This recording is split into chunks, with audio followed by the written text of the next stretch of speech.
அண்ணா திமுக அரசாங்கம் மட்டும் இல்லைன்னா உங்களுடைய பூமி எல்லாம் மீத்தேன் ஹைட்ரோ கார்பனுக்கு போயிருக்கும்.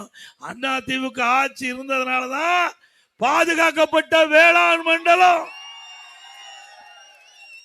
இனி எந்த கொம்பனாலும் உங்களுடைய நிலத்தை தொட்டுக்கோல பார்க்க முடியாது.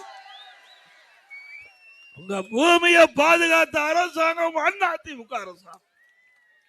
உங்க பூமியை அபகரிக்க உங்களுடைய நிலத்தை இப்படிப்பட்ட தொழிலுக்கு தாரை வாக்கப்பட்ட அரசாங்கம் திமுக அரசாங்கம். சிந்திச்சு பாருங்க. இங்க இருக்கிற விவசாய வாழ்வாதாரமே இந்த பூமி வச்சுதான். இந்த விவசாயிக்கு வேற எந்த தொழிலும் தெரியாது.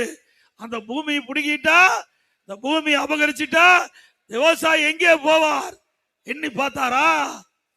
நான் ஒரு விவசாயி, இன்றைக்கு முன் பேசிக் கொண்டிருக்கிறேன். ஆக அப்படிப்பட்ட விவசாய பூமியை பாதுகாக்கப்பட்ட அரசாங்கம். அது மட்டுமல்ல, உங்களுக்கு உங்களுடைய பூமியை பாதுகாக்கப்பட்ட வேளாண் மன்றம் என்ற சட்டத்தின் மூலமாக பூமியை ஒரு பாதுகாப்பாக உங்களிடத்திலே சேர்க்கப்பட்ட அரசாங்கம் அதிமுக அரசாங்கம்.